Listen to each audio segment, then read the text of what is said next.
All right, good afternoon, everyone, and welcome to Stock Market Today. It's Coram and Justin Nielsen here with a look at the broad market action and a couple of stocks. We did see the NASDAQ manage to close slightly in the green today, and the S&P slightly lower. But Justin, a lot of volatility. I think that's what that underscores present in this market right now as it tries to find a bottom. Right. It's really hard to write a headline when you've got the market doing what it does lately, where it's going positive, then it's negative, and you never know what's going to happen in the final minutes. But we'll go ahead and take a look at a few stocks to just kind of get a gauge on what's happening. We'll take a look at a wheat ETF, and that's WEAT. We'll also take a look at Dollar Tree. And look, this is not a good thing. We'll take a look at Rivian and how much it was up today, but I'm not suggesting that as a buy. So that's RIVN. All right, some lessons for all three of those charts. First, let's take a look at the major indexes. So as mentioned, the NASDAQ up less than 0.1% today. The S&P 500 down 0.1%. The Dow down about 0.3%. The Russell 2000 up 0.9% today. But Justin, it looked like for a couple of sessions, the Nasdaq was kind of hitting resistance around the same area, kind of bumping up its head. Maybe even a trend line in the works here. What do you make of today's action? Well, maybe it's a bottom, but maybe it isn't. That's the problem. Is it's something where it's very, very difficult to call a bottom. That's why there's so many warnings against it. Don't try and catch a falling knife, and so on and so on. And look, we could get a rebound right here. A lot of people are looking at how much destruction has happened, and a bounce would be very normal. However, that doesn't necessarily mean that it's all clear. You a lot of times will get these very strong bounces amidst some of the worst action in bear markets. In fact, if you look at the top 10 percentage gains in the NASDAQ composite over since 1973, you'll find that they all happen in really terrible bear markets like 2001, 2002, 2008, and we just added a couple to that top 10 list in 2020 during the COVID crash. So one day of strength is not enough. As much as reversals are something that I love to play, pullbacks, that's pullbacks and uptrends, not what we're dealing with here. That's a lot more difficult to play. And in those cases, I like to wait for a lot more evidence before I start doing my purchasing.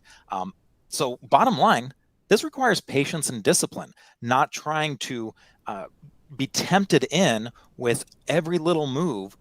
It's more of that situation where you just sit on your hands, you wait for the market to hit key levels and prove itself to you. And also, we like to see a lot more setups than we're seeing right now. Exactly. And while there are technical indicators suggesting we are at oversold levels and psychological indicators, pointing to this, that, or the other, what do you make of sort of the environment that we are seeing now versus back even just a couple years ago in the coronavirus crash, where in the wake of that, we had so much of this new retail trader money come and flood the market. Since then, how many more FinTwit financial experts have come on the scene? And so it seems like that's just even more noise out there with, trying to call a bottom and strategies for this market. What do you make of that? I just try and be humble and say, look, I'm not smart enough to figure it out. There's just too much. Look, if I had to, stake a big bet on what I thought was going to happen after the COVID crash, I certainly wouldn't have thought the market was going to do what it did. And in hindsight, it makes sense and everything like that. But man, at the time, given the headlines, there's no way I would have called that. So knowing that I'm not smart enough to figure that out on my own, I just let the market tell me. And the best way to do that is by looking at charts. And when you start to see those signals, the follow through days, the stock setting up, the relative strength lines on those stocks looking very strong, then that screams out to you, hey, there's something to look at here and something to pay attention to here. But minus those signals, it's a little bit easier to just sit out and say, look, there's something going wrong. And I might not know even the macroeconomic ramifications of why it's happening or what is happening exactly, but the market often will tell you just by looking at the price and volume on the chart. Very well said, Justin. All right, let's press forward and take a quick look at the S&P 500. Off of its lows today, just slightly negative here, but still below the 4,000 level. And just going back to the weekly chart here real quick, taking a look at potentially where we might be undercutting or might be trying to find support, but it looks like the next stop down is quite a ways down. But again, we are here to interpret things as they happen and not try to predict. Yeah, and so at this point, hey, let's see if this support holds. And again, it would make sense to me if it does, if we do get a bounce here. But that's not necessarily going to say that it's the all clear signal. This could be the low right here, but that doesn't mean that we're going to make progress right away. A lot of times growth, and especially the damaged stocks, take a long time to come back, if they ever do come back. Meanwhile, a lot of times you'll have new names come to the forefront. So that's where you have to be flexible. And again, you have to just let the market tell you. So I'm just waiting at this point, waiting to see. And look, it's fine if you want to start putting some pilot positions on when you see signs of a potential reversal, when you see a rally, but you want to wait until you get those confirmation signals like a follow-through day. And that will tell you, hey, it's time to put a little bit more to work. And then even then, you want to start slow. You want to let your stocks and your decisions be out there and let the market give you the feedback that you're making good decisions. And that's what's going to tell you, hey, it's okay to put some more money in. Right now, every time I throw in a little pilot position, it comes right back down and I'm not making progress. And, sometimes I'm making progress here and there, but overall, for every one time I might find one that's right, I've got 5 that, I'm taking losses on. So that tells you something as well about the market. Exactly. Yeah, that hard penny market. All right, let's now take a look at the Dow here briefly. So below 32,000, and IWM, which tracks the Russell 2000, up today, but still basically at its pandemic breakout levels in November 2020. So a big round trip there. And we also want to look at the 10-year Treasury yield, 0T and X on MarketSmith. Seems like notable action here with a little bit of a break from this rapid ascent for yields, which in theory could benefit equities, but not quite seeing that just yet. Right. And so that's where, again, you have to be very careful of the macroeconomics here, where you would say, oh, this should benefit it, but sometimes it doesn't. Sometimes everything is just getting hit. So that's one of the things that's been very, I guess, noteworthy about the action lately is there really have been very few places to hide. And so that's fairly typical. Bill used to say all the time, like, when they come after the stocks, eventually they get them all. And, we saw that just a few weeks ago as a lot of the metals and the steel stocks and all of those that were kind of leading the market for a while, they got kind of the rug pulled out from under them. The fertilizer stocks, a lot of these are just not as strong looking as they were. So sure, you can still probably find some areas where there are stronger relative strength lines, but those aren't typically the areas that lead. You're looking at more food stocks like we talked about on the Monday SMT, the alcohol and things like that. So that's not where you typically see it. And even look at XLU. I mean, utilities is a place where you tend to see a lot of people hide. And that was a strong trade for a while, but even the utilities got right back below their 50-day moving average line. XLRE, we saw a lot of the REITs come in after they were holding up well. So it's just a lot of destroyed charts out there. It really is. All right. Well, let's check in on a couple more charts here, like WEAT, the wheat ETF. Looks like breaking out of a little bit of a short-term range here, Justin. Yeah, and what I like in particular, what I really wanted to point out is, look, when you have something that has a lot of volatility, one of the things I really like to see is when it's able to tighten up. And that's really what we saw here with wheat. Now, this is looking at the spot price of wheat. It's the commodity itself. That's what the ETF is kind of tracking. So you saw that big gain and then a pretty sharp correction there. And then it came back up, didn't quite come to the highs, but then it came back down, didn't quite come to the lows, you got a much tighter base right there. And that's one of the reasons why we put this on Swing Trader yesterday. This market seems like it's a little bit more ripe for swing trading if you're going to do anything at all. It kind of requires fast trading. And so we've already taken 2/3 of our profit on this one just based on Yeah. the move it's had. We're not trying to overstay our welcome in any of these stocks that we're playing. And our exposure has remained very, very low. And that's why we're getting outperformance versus the S&P 500 this year. All right, nicely done there. And Dollar Tree has been a stock on our watch list as it pulls back to the 50-day line, and it looks like it could clear a trend line if it can get a little bit of upward momentum. Yeah, so this is looking promising.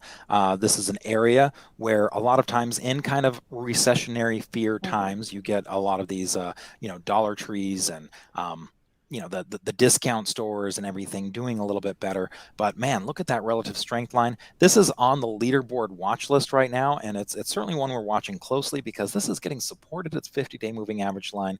It's got some decent numbers. I mean, the earnings haven't been great lately, but the sales have been, the estimates are looking more positive in an area where a lot of estimates are looking poor, and we've got some decent revenue growth there. So there's also, look, there's another thing going on here. Activist investors are in this and potentially trying to make a change, especially after their Family Dollar Stores acquisition that a lot of people see as having not gone so smoothly. So there's some potential catalysts here that can be the new factor for Dollar Tree. But I'd also caution, don't try and get in too early, right? You've got a really great, nicely drawn trend line there. It hasn't broken above it yet. I think I need to maybe redraw it. It's a little Yeah, old. it's Couple okay, days old. but Maybe redraw it. it's right in the area, and so far we haven't really crossed above it. We keep on butting our head against it. So don't try and get in there too early. Sometimes let the market prove itself to you.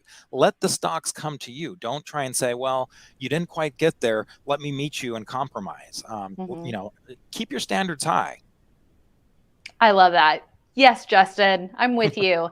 All right. And now let's take a look at Rivian, RIVN.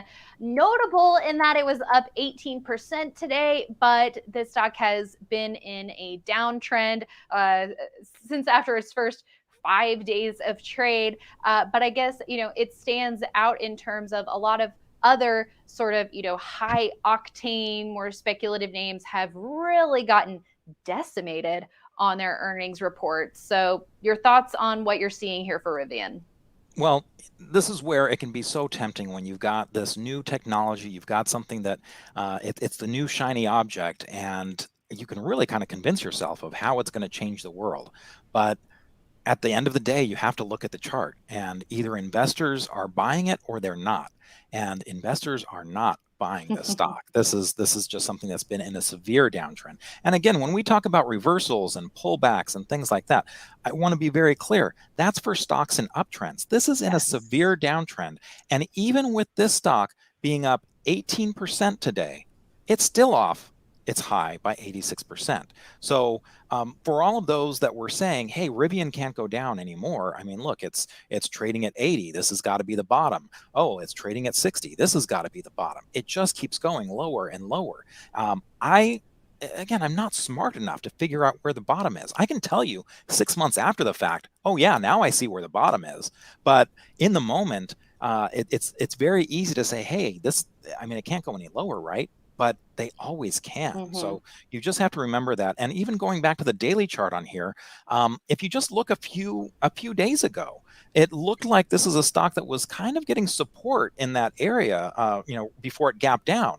And again, that's before it gapped down 20%. It looked like, oh, maybe this is the bottom. Maybe it's getting support. There was nothing about that looked like a 20% drop was coming. So you just never know what's going to happen. And that's something that we've seen a lot with these earnings reports where the bottom has just dropped out of a lot of these stocks, or just for sometimes no reason at all. You just see it drop dramatically. So don't just look at a 20% or 18% gain, whatever it is, and say, oh, you know what? This has got to be the bottom here, because it can always get worse. And, some of these rallies just don't last. Yeah, such a great reminder there, Justin, because there are a lot of temptations out there, especially, if you are following a lot of chatter on FinTwit.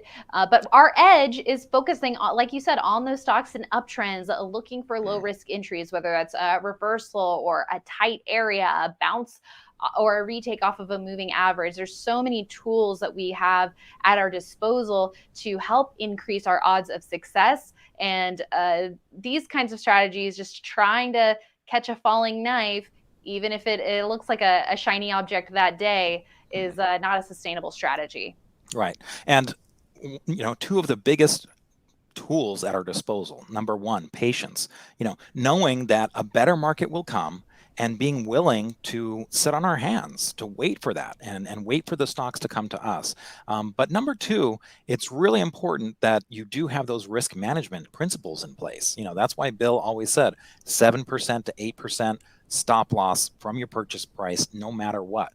So if you are playing at all, you've got to have that risk management. You can't just be like, I think this is the bottom, and then if you make some pilot positions, just say, oh, well, it's going down lower, now this must be the bottom, or I'm going to be a long-term investor now. It's, you can't change your mind midstream. Have solid risk management principles in place, and that's how you avoid getting killed in a market like this. These markets, this market right here is actually pretty easy, because you can just stay Avoid. out. You just avoid it completely. Yeah, exactly. Well, Justin, lots of great words of wisdom there. And tomorrow morning is a very packed day for Friday the 13th. We've got Matt Caruso of Caruso Insights joining us on IBD Live. That's at 9:20 a.m. Eastern. And then at noon Eastern, Justin, you and we are hosting Barron's Live. That's going to be fun, talking all about stock market myths and superstitions. So I think that'll be really great too. And then the fun doesn't stop there. Got Arusha for Stock Tales at 5 p.m. Eastern on Friday. He's going to talk about lessons that he learned from the 2000 bear market. And he traded Shopify and Unity and Coin and some of those other stocks. But even if you love the story, having those sell rules can really save you from getting hurt. So looking forward to digging into all that with him. And it's going to be a busy and we day have tomorrow, the podcast. Justin. The podcast dropped today. Arusha and I were talking with Jim Ropel. So that's another thing you can check out at the investors.com/video. And man, it sounds like you're going to have a busy day. So yes, please check out the podcast. I'm only doing half of that. No, investors.com/podcast. Ropel is awesome. What a great crew there between you and Arusha and Jim Ropel. Sounds like a winning combination to me. So yes, everyone, go check out that podcast. Thanks for tuning in, and we'll see you tomorrow.